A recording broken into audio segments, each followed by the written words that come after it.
Within the dense forests of the valley, Briar Clan went about their business as usual, or rather, had returned to business as usual, with Petal Spots calling for her new apprentice, Mousepaw, to follow her. "I'm not going to wait much longer," her voice echoed across the stone clearing. "If we're going to get any training done, you'd better come along right now." Mousepaw winced as he felt the eyes of the other Briar Clan cats on him. Eaglepaw in particular gave him a sneer. "Yeah, Murderpaw, run along and learn how to kill prey like you're supposed to." Mousepaw opened his mouth to retort, but before he could, Tidestorm walked up to cuff his apprentice over the ear. "Knock it off, Eaglepaw. You've got some training to catch up on yourself. Come on." The tortoiseshell Tom shot Mousepaw one last glare before turning to follow his mentor out of the camp. The younger apprentice let out a sigh as he watched the other walk out of his sight. That whole incident had been ages ago. It was an accident. They were kits. Besides, it wasn't like Eaglepaw was a star apprentice himself. He'd seen how the other Tom had been trying to seek help with his training outside the clan. Eaglepaw probably thought he was hiding it well, but Mousepaw had smelled Sun Clan on him multiple times already. He was kind of surprised nobody else seemed to notice it, but then again, the recent incident that forced them to the edges of Sun Clan's territory might have made the others less suspicious. It hadn't been pleasant, having a pair of two-legged kids come tromping into their territory, squealing loudly when they'd seen the cats running for safety. While the stone walls and thick brambles surrounding the camp helped provide plenty of protection from enemies and predators, the two-legged kids proved to be crafty, finding ways to maneuver around and over the obstacles and get into the camp. The entirety of Briar Clan had been in a mad rush at that point, to gather everyone together, grab the kits, and get to safety, all while dodging the grasping paws and clumsy footfalls of the two-legs. At one point, they had wandered close to the nursery, but before they could stumble inside, Mouse had run towards them, cutting them off by distracting them with cheerful-sounding trills and meows. "All of you, get the kids out of here!" Mouse meowed at the other cats. "I'll catch up with you later!" So, kits in tow, Vixen Star had led the rest of Briar Clan to Sun Clan's territory, staying on the edges to wait for Mouse to return. They never did. Even now, Mousepaw winced as he remembered how distressed his sibling had been with the other parent of their kits missing. Molly and Violet Frost, two of the newest members of Briar Clan, said it was likely that they might have been made into a kitty pet. Two-legged kids at that age were more curious rather than malicious, after all. Of course, even though the initial danger had passed, was the camp really that safe after all? If a pair of young two-legged kids could just wander on in, what was stopping anything worse? "Mousepaw, I am not going to call you again!" Petal Spot's annoyed voice snapped Mousepaw out of their thoughts and back to reality. "Coming!" he called, running towards the camp entrance where his mentor paced irritably. "You certainly took your time," she snapped, looking over the young apprentice. "But at least you're a better listener than Eaglepaw." Mousepaw ignored the initial jab, instead choosing to focus on the little victory where he could get it. "Come on," Petal Spots meowed. "We have some training to do." The world had turned dark for Peachpaw a long time ago, but in that darkness, she'd found that her other senses had been heightened. She could hear the fluttering of birds' wings in the trees as they flew away. She could feel the sun warming her fur just enough to give a reprieve from the cold. She had quickly learned to familiarize herself with a new location based on where she'd already been by counting her paw steps from one place to the next. And right now, she could smell the scent of drying herbs wafting from the medicine den. Following the herbal aroma, she walked in to find Clay sifting through his supplies, if the sound of the shifting plant matter and the larger Tom's murmurs to himself were any indication. "Do you need any help?" Peachpaw meowed, stepping closer. Oh, Peachpaw. Clay's voice grew clearer as he turned to face in her direction. I was just sorting through the herbs in here. I'd greatly appreciate the help. "Alright, just tell me what to do." Peachpaw settled next to Clay, who explained which herbs were which based on the scent and shape and the way it felt against the pads of her paws. The Molly was quick to pick up on which plant was which, sorting them into the piles that Clay specified. You're a quick learner, Clay commented as they worked. Not many cats have the patience to learn about plants this fast. Peachpaw purred in satisfaction. "Thanks! Do you think I'm good enough to become a medicine cat?" Well, I mean, sure. Clay sounded confused, but in no way opposed. If that's what you want, would you rather be a medicine cat than a warrior? Peachpaw shrugged. I don't know. I mean, since I went blind, it's not like I've been able to do much anyway. Who told you that? Clay asked, his voice gently chiding. You know, I've met many cats in my time who are also blind or missing legs or some other disability, but they can all find ways to live happy lives doing what they love to do. If you really, truly want to be a medicine cat, that's fine, but if you think it's the only path for you because of your blindness or you're not completely sure, I'd advise you to take some time to think on it. Peachpaw considered his words carefully. Since becoming blind, Weaselclaw had stepped in to help with, well, everything. Hunting, fighting, navigating new places, and because he'd stepped in, she just let him. What if she just tried to pick up on a skill? Maybe. I'll think about it. She meowed. But, I'm still allowed to help you out, right? Of course, I won't say no to a bit of help now and then. Night had settled over the forest, and with it, the frozen air of Leafbare began to chill once again. Within the warrior's den, many of the cats had curled up in their nests, huddling for warmth. Molly and Violet Frost settled next to each other, lazily grooming each other as the exhaustion from the day began to creep in.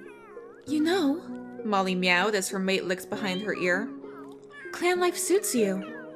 Violet Frost paused in her grooming for a moment. You think so? She asked. Well, yeah. You fit in well with these cats, and you seem right at home here. Huh. Violet Frost thought it over for a moment. Well, cold weather aside, I can't deny I enjoy it, but what about you? Do you like it here? Molly purred, nuzzling her mate. I'm always right at home when I'm with you. Violet Frost snickered, nuzzling her right back. Spirits, that's such a sappy thing to say, she meowed. But seriously, are you happy here in the clan? I promise, I'm fine. Molly gave her mate a reassuring lick. I'd tell you if anything was wrong, or if I wanted to go back to the barn or anything. Alright, just checking. The two cats contentedly curled up together in their shared nest, keeping each other warm as they slowly fell asleep.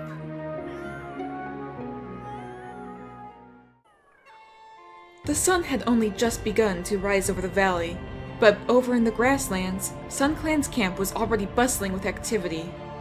In the days leading up to Sparrowkit's apprentice ceremony, the first apprentice ceremony for the firstborn kitten SunClan, many of the cats had discussed if there may be some way of making the occasion special. It had been Patchsun who had brought up the idea of having the ceremony at sunrise. They were SunClan for a reason, after all. Why not make the clan's name a part of their customs? But if it was Patchsun's idea to wake up so early, where is he? Cobalt grumbled from her place among the other gathered cats. She was promptly shushed by the others as Blossomstar called Sparrowkit forward. Today marks a very special day in SunClan, Blossomstar began, looking over the crowd of cats. Not long after our clan was formed, a single kit was born to one of our original cats, and now the time has come for that kit to be made an apprentice. She turned her gaze to Sparrowkit below her. Sparrowkit, I can imagine the pressure that's been placed upon you because of this, but we're all so proud of you. So I ask you, is the path of the warrior the path you really wish to follow? The original clan cats all glanced between each other in surprise, since when had any leader before asked at the apprentice ceremony if the cat in question truly wanted to be a warrior? But Sparrowkit met Blossomstar's eyes confidently. He'd been approached by her before the ceremony and asked the same question. This was just a formality. Of course, he meowed, barely restraining the excitement in his voice. This is all I've dreamed of! Blossomstar purred at his enthusiastic answer. Then, from this day forward, you will be known as Sparrowpaw! Sparrowpaw! Sparrowpaw! The cats began to cheer below, and the new apprentice purred as his name was called. If this was what it was like to become the apprentice, he could only imagine the excitement when he became a warrior. Blossomstar raised her tail for quiet and went on. As for your mentor, a lot of tradition was missed during the clan's founding, but we intend to rectify that. So, Sparrowpaw, I will be your— Blossomstar! Everyone's heads turned as Patchsun came running from the medicine den, his eyes frantic. Patchsun? Blossomstar jumped down from her perch, hurrying past the newly named Sparrowpaw to meet her brother. What's wrong? What is it? It's Briar Clan! Something's gone wrong! I think they're in trouble! All of the gathered cats began to murmur amongst each other anxiously. Wait, what's going on about Briar Clan? Blossomstar raised her voice to speak above the clamor. If StarClan gave you a warning about BriarClan's safety, this must be serious. Foxspring stepped forward and met Blossom Star's eyes. Go. You and some other cats should check on them. The rest of us will watch the camp. Blossom Star nodded and looked across the crowd. Patchstone, Mint Cloud, Creek Spirit, Cobalt, you're all with me. Everyone else, stay here with Foxspring and watch the camp. What about me? Sparrowpaw stepped forward. Can I come? Sparrowpaw? The tortoiseshell leader hesitated. We don't know how dangerous this might be. I don't know. Let him go along. Everyone's heads turned in shock unanimously to stare at Foxspring, who ignored them all as she stepped towards her son. You need to stay out of danger, true. You don't have any experience yet, so if anything goes wrong, I want you to come straight back here. No fighting, no running into the fray, just a trip to BriarClan's territory and back home. Understood? Yeah. I promise I'll stay safe, Mom.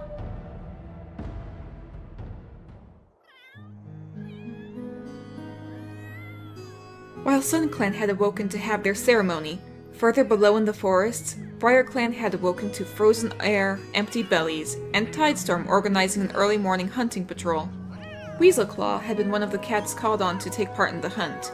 He wasn't exactly used to having to wake up early, but hunting for others was something he was familiar with. Speaking of which, just as he began to leave, Peachpop padded up to him. Be careful. She meowed anxiously, her ears swiveling towards every sound in the forest outside. The wind was pretty bad last night, and I think I heard some of the trees cracking. I'll be careful, Weaselclaw meowed, giving her a reassuring lick. Thanks for the heads up. With that, he headed out, bracing himself against the returning cold. A layer of frost had overtaken the forest, making everything appear a shade lighter. Weaselclaw shivered as the cold sank through his fur. He lived life as a kitty pet for most of his life, up until his curiosity pushed him to explore the outside world, and really wasn't used to the cold. He hadn't wandered far, for the most part, up until he'd met Peachpaw, newly blinded and struggling to fend for herself in her new circumstances. He'd taken pity on her, and decided to get to know her, and, well, he'd fallen for her pretty quickly after that. The two of them had stuck together after that, her, a wild cat learning to navigate a world without sight, and himself, a pampered house cat who was scrambling to learn to fend for not just himself, but the pretty Molly he was traveling with. He was proud of her, honestly. Since joining BriarClan and receiving some encouragement from the medicine cat here, she'd been starting to come out of her shell, gaining confidence in herself and learning how to hunt. Weaselclaw had heard her doubt herself before, and he'd done his best to reassure her, but being in the clan seemed to be what was really helping her. Now, Weaselclaw also had to dedicate his focus to hunting and fighting for the clan, rather than just one cat. It was more than he was used to, and he couldn't help but compare himself to these more experienced cats. Still, with the other new recruits also trying to prove their worth, Weaselclaw was just gonna have to try and pull his weight, which right now meant hunting. A loud creak in the canopy above made him flinch, and he glanced upwards. Thankfully, none of the branches looked too much like they were about to fall. Maybe he was just jumpy from his talk with Peachpaw. That was all. A couple of squeaky voices nearby caught his attention. Kits? Out here? Weaselclaw poked his head around a bush and had to suppress a sigh. Not just a couple, but all of the clan's kits were wandering out of the camp, led by Bramblekit. See, there's no reason to be scared out here, the older kit was telling her little followers.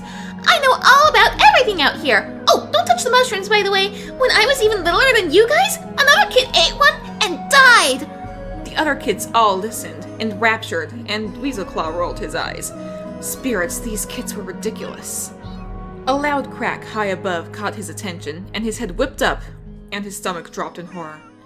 Directly above the kits, one of the thick, massive branches of the old oak tree had broken and was barely hanging on.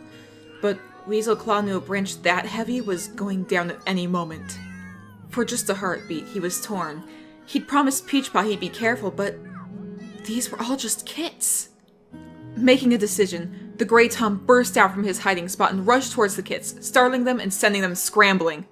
Get away, it's not safe! That branch could come down at any— His sentence was cut off by a loud, groaning creak, and an ear-splittingly loud crack directly above him.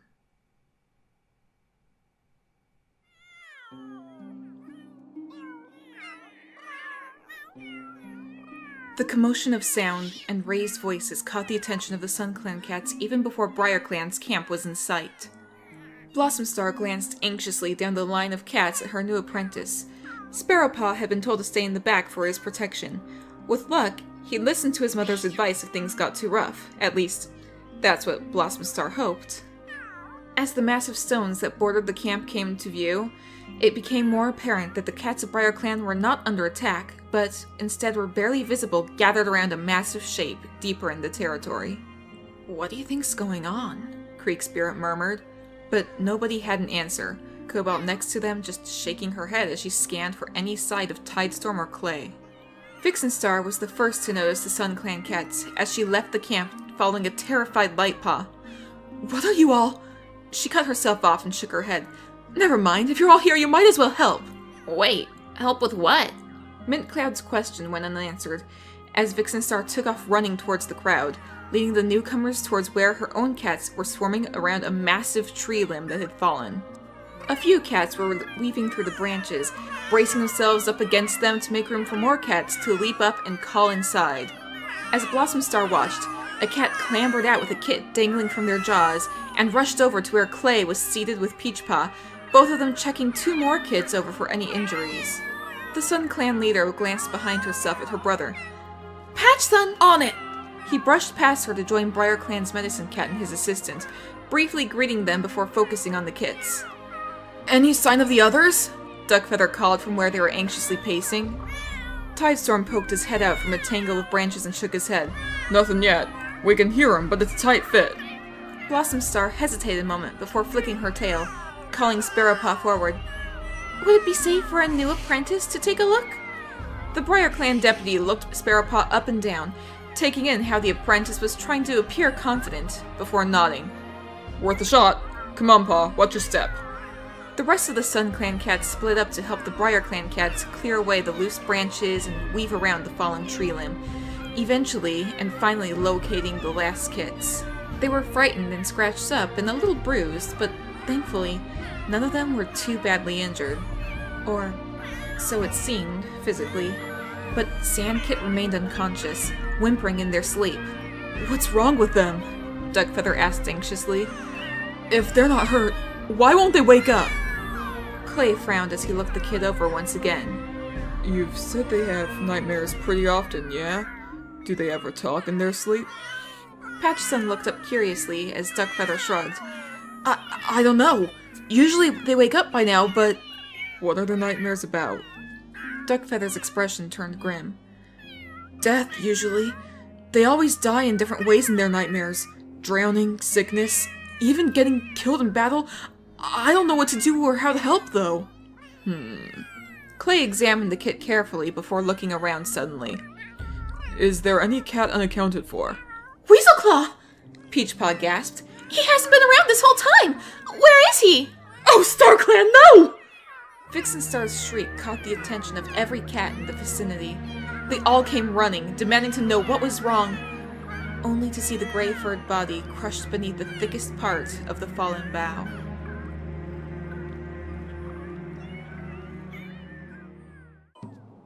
While the clans had all been coping with Leafbare in their own ways, the community had been trying to do the same. The harsh, cold season was always difficult to deal with, but now their leader, Steel, had gone into mourning and been staying away from the camp. However, Albatross had stepped up to pull the cats together, and the community was thriving under their temporary leadership. Everyone was staying fed, and despite Maple and Zoe both choosing to move on, a few new visitors had chosen to stay in the camp for the season.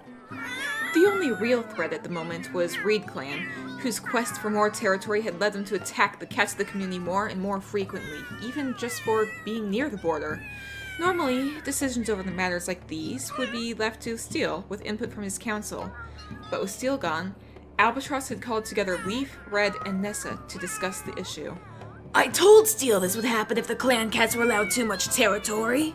Leaf snarled as she dug her claws into the ground. I told him, and now look where we are. I say we start sending cats to reinforce the clan's borders and make sure they don't get any more ideas about stealing territory. But it's not all the clans, Nessa protested, shooting the enforcer a meaningful look. It's just Reed Clan that's been an issue. Then we send cats to Reed Clan's border. Leaf rolled her eyes as she corrected herself. Come on, we all know it's the only way to make them stop, so why can't we just do it? Steel wouldn't want us to, Red interjected. Sending the enforcers to their border will incite more conflict, and that's the last thing we need right now. No, Leaf's right. Nessa and Red gaped at Albatross as though they'd grown a second head, and even Leaf blinked in surprise. You actually agree with me? I thought you'd be the most loyal to Steel's wishes. Don't get me wrong, Albatross meowed. I do want to keep the peace, that's my biggest wish, but Reed Clan has already destroyed that peace.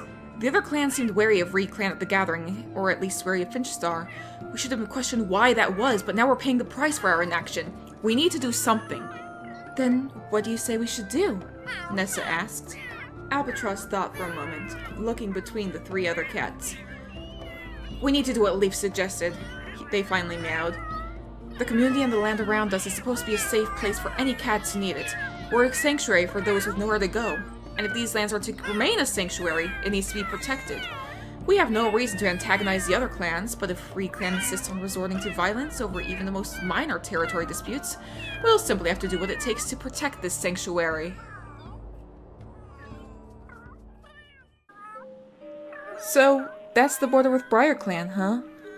The pair of Mollies that had been staying with the community paused in their exploration of the land nearby, Viper keeping her eyes on her mate, who stared wistfully into the dense forest, much like Tigerbird's old home. Somewhere in the distance, the large tabby swore she could catch a glimpse of a tortoiseshell pelt moving through the underbrush, followed by a blur of brown. A couple of the cats of Briar Clan on a patrol, she assumed. A part of her, the part that had been born in ThunderClan and devoted to a life of fighting for her clanmates and trekking through the thick forest, longed to step beyond the border and see what this new clan was all about. But another part of her led her to glance behind herself, at where Viper stood close. The white Molly didn't meet her eyes, instead shifting uncomfortably as she warily watched the distant clan cats. So, thinking of joining up with them? Maybe, Tigerbird shrugged. Possibly? I'm not so sure just yet. I haven't even met the cats who live out there. Maybe I'll take a look at the other clans. I hear Sun Clan's supposed to be somewhere higher up in the valley, and I would investigate Reed Clan too, but... She trailed off with another shrug. Though she hadn't met the cats of Reed Clan to get an impression for herself, the wariness of the community was enough to give her an idea of their reputation. Huh. Viper gave her an odd look. I would have thought you'd be jumping at the opportunity to meet one of these new clans. I mean, isn't that what you were looking forward to so much? Well, if I did join one of the clans, what would you do? Tigerbird asked her. Really? I thought I already told you, Viper meowed, rolling her eyes. Clan life's not for me. I'd probably just hang around somewhere so we can keep meeting. But what about the community? The tabby Molly pressed. If I stayed here, would you stay too? Viper hesitated and glanced away. I don't know. Look, Tigerbird, you know I don't deal well with other cats. This whole thing's been pretty new. Tigerbird let the issue drop, glancing back at the cats of Briar Clan one last time before turning away. Well, I'll give it some more thought. For now, I'd rather spend my time with you while I figure it out.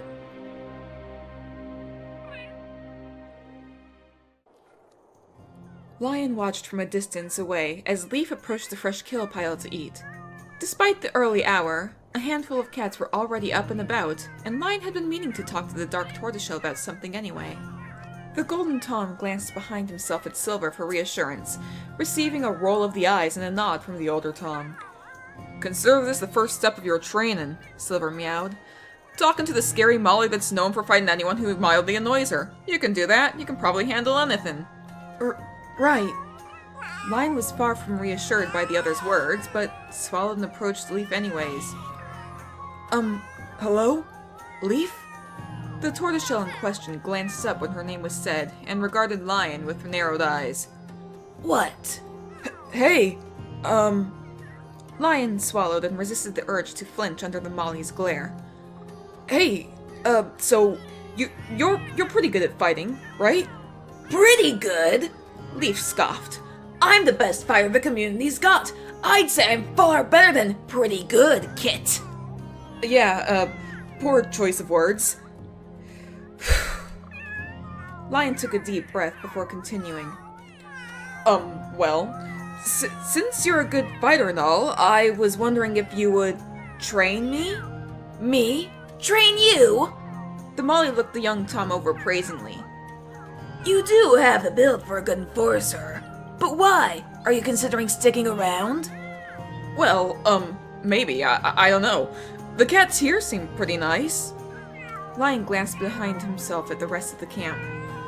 That's probably why, actually. Like, Silver took me in when I was a kid, and he worked hard to protect me, you know?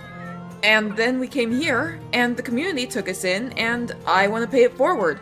Prove that I can pull my own weight and help out. See if I can protect as many cats as I can. As many cats as you can, eh?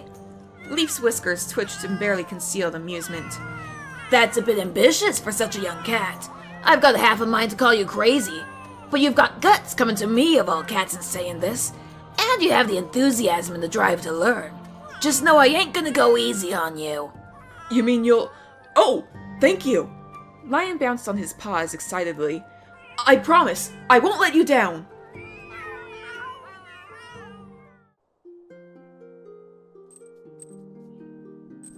Sapphire crept low to the ground, making sure the white of her pelt was hidden by the foliage as she slowly approached her prey.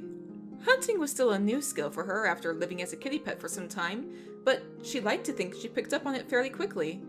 In between Red showing her the uses of all the various herbs and sparring with Nessa to learn how to fight properly, she'd been trying to learn as many new abilities to help the community as she could. Heck, even that mediary job that Albatross had, running around to talk to other cats and bring back news, was super fun. She'd given it a go a couple times and felt like she'd gotten to know the area pretty well. But right now, she had to focus. Was the mouth she was going for close enough? She was staying downwind, right? She opened her mouth part way to get a better scent of... Huh, that was weird. Why could she smell... Scorch Heart? It was faint and mixed together with another stronger cat scent, but... You are Sapphire, correct? Immediately upon hearing the unfamiliar voice, the color point Molly gasped and whirled around, only to be met with a tail slapped over her mouth to keep her quiet. Hush! A lean black Tom with white freckles leaned towards her ear. This close, Sapphire could smell the scent of marsh water and fish on him. A Reed Clan cat, surely. And, yep, she could still smell Scorchheart on him. I'm here with a message from Scorchheart, the Tom meowed, but I cannot stay around for long, so I would greatly appreciate if you could run and bring Albatross here to meet me. Please. Despite how clearly the last word was tacked on, the Reed Clan cat maintained an air of smug politeness in his voice. He pulled his tail away to allow Sapphire to speak, and she looked him up and down briefly. The Tom's posture was calm and non-threatening, but his eyes held a clear warning in case she didn't listen. Oh yeah, she could totally see how he got along with Scorchheart so well. Of course, she meowed. But you know, if you wanted to be really sneaky, you might want to do something about your scent, because I could totally smell Scorchheart on you before he snuck up on me and... Just go get Albatross, please. The Black Tom was clearly trying to hide the mortification he was feeling at Sapphire's pestering. The color point Molly rolled her eyes and stifled an amused purr.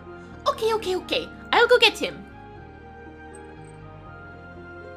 Now, mind explaining to me why you're the one relaying Scorchheart's message and why we should trust you? Albatross and Shadowstep, as the Reed Clan Tom has introduced himself, stood across from each other, with Sapphire sitting close by and watching the tense encounter. Well, in all honesty, it'd be wise not to trust me very much at all, Shadowstep meowed coolly. Truthfully, Finchstar tends to rely on my talents for espionage, and I will be expected to report back to him after leaving my own clan's territory. Albatross bristled at that, and opened his mouth to respond, but the Reed Clan Tom continued, cutting off whatever he'd wanted to say. Of course, Finchstar's pride has blinded him to the fact that not every cat in Reed Clan is quite as loyal to him as they may seem, which is why he wouldn't suspect me telling you any of this. So you're like a double spy! Sapphire gasped. Like, you're supposed to be working for Finchstar, but you're actually helping us instead! My loyalty lies with Scorchheart. I bet it does. And he trusts you. So, I will trust in his judgment. While Albatross's posture remained guarded, he looked almost impressed. So, you and Scorchheart are working together to undermine your own leader, is that right? I have to say it's a pretty big task ahead of you. It may not be all that difficult. True, there are some cats in Reed Clan more easily led astray by Finchstar's alluring promises of power and protection. But there is also a fair number of us who can recognize his greed and pettiness for what it truly is. Whatever his goals are, they are more to benefit himself rather than the entire clan. We are still trying to determine which cats are most firmly against his leadership, but so far, we know we can count on Antlerclaw and Stormfang. Stormfang? Sapphire exchanged an excited glance with Albatross. It had been too long since they'd heard from their old friend. Do you think you could tell her hi from us?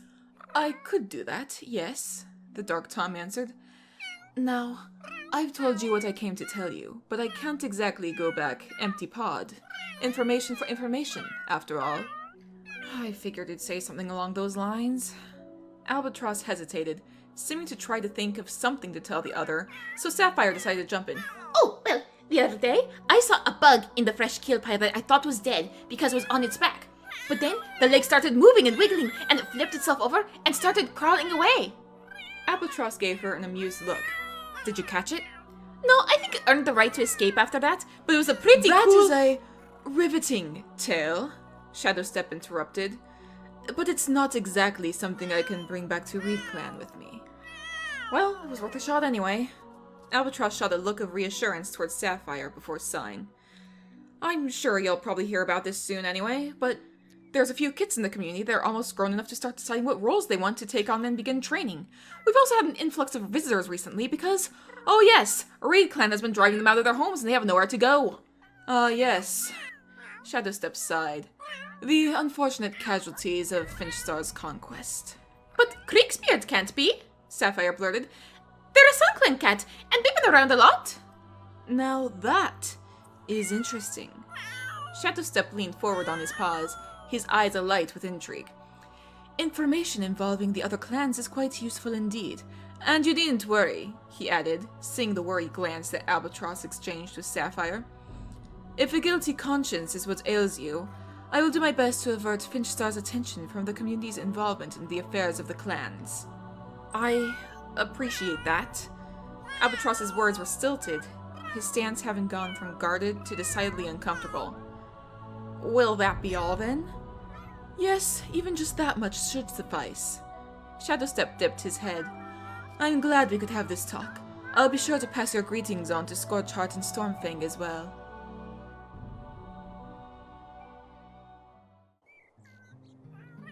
Morning had begun to creep over the valley, the rising sun glinting off the frost and the ice and lighting the frozen grasslands up.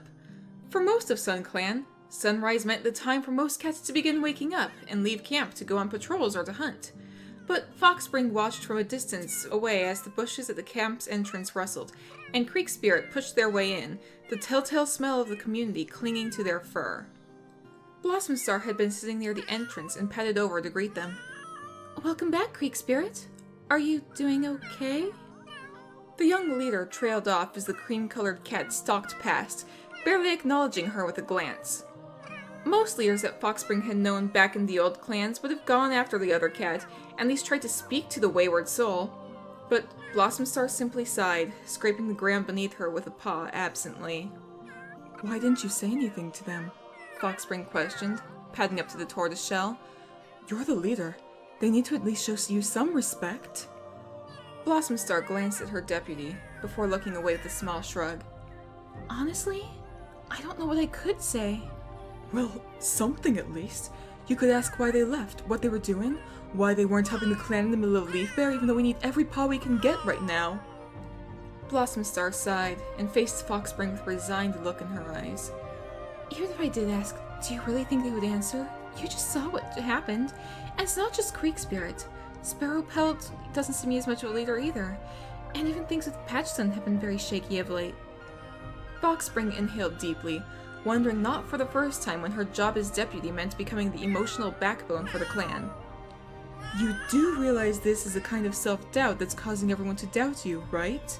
You're the leader. You need to step up and take charge. The tortoiseshell Molly broke eye contact with her, trying to find the words to respond with. Her mouth opened when Cobalt called from the camp entrance. Hey, Blossomstar! I was thinking maybe you and me could go hunting together? If you're not too busy, maybe we could get away from the camp for a bit. What do you think? A look of relief flooded into Blossom Star's eyes at the distraction the dark gray Molly provided. Of course, Cobalt. I'll be right there. Excuse me, Foxspring. So, you're just walking away from the conversation? Blossom Star had already gotten to her feet and begun to walk away, but Foxspring's words made her pause. A heartbeat passed, and then another, and the leader glanced behind back at her deputy.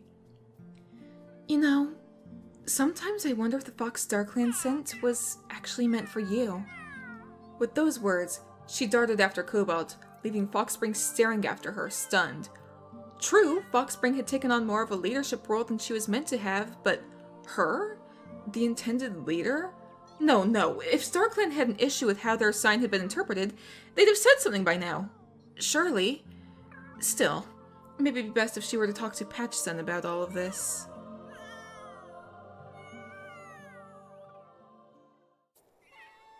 Patchson padded back to camp. Rainbow Beetle clutched delicately in his jaws. Leafbare had certainly made hunting and gathering herbs more difficult, so finding something like this was beyond lucky. Pushing his way through the branches at the camp's entrance, however, he found himself stopped by Foxspring, who had stepped into his path. Patchson, there you are. I've been meaning to speak to you. Is it alright if we go somewhere private to talk? It's about Blossom Star. The black and white Tom set the beetle aside to briefly answer her. Yeah, that's fine. Where is Blossom Star anyway? Foxspring looked dully at the camp entrance. I'm not sure. She left with Cobalt this morning to go hunting, but they've been gone an awfully long time. Who knows what those two are up to? Patchson grimaced. You know, I really don't want to think too hard on my sister's personal business. He meowed, scooping up the beetle once again and trotting in the direction of the medicine den, Foxspring following close behind. So, he meowed, sorting through the various herbs and other healing items he had in his stores. Her whole thing with Cobalt aside, what about Blossom Star did you want to talk about? Well... Foxspring took a breath to collect her thoughts and get her words in order, before reiterating what Blossom Star had told her, from the young leader's inability to get a hold of her clan, to her self-doubts, though she chose to keep the statement about the fox to herself, for now at least.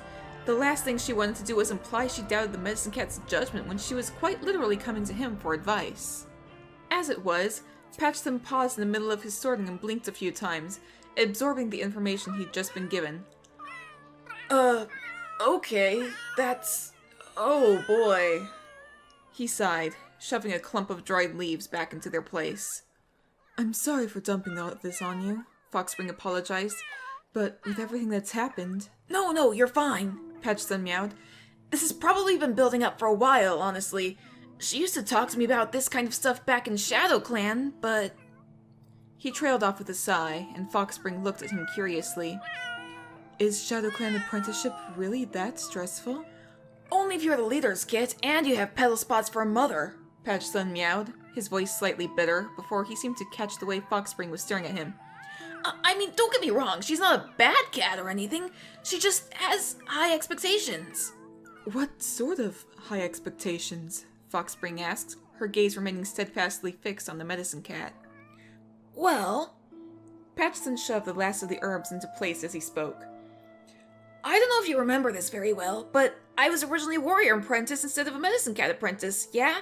I mean, I wanted to be a medicine cat, but Petal Spots would always go on and on about how Blossom Star and I were destined to be the most powerful warriors in the clan. And I really wanted to make her proud, and I really tried hard, but I was miserable. And Petal Spots kept going on about how I wasn't nearly as motivated as my sister, or how I wasn't living up to my potential. And then I switched to being a medicine cat apprentice, and suddenly it was like a complete change.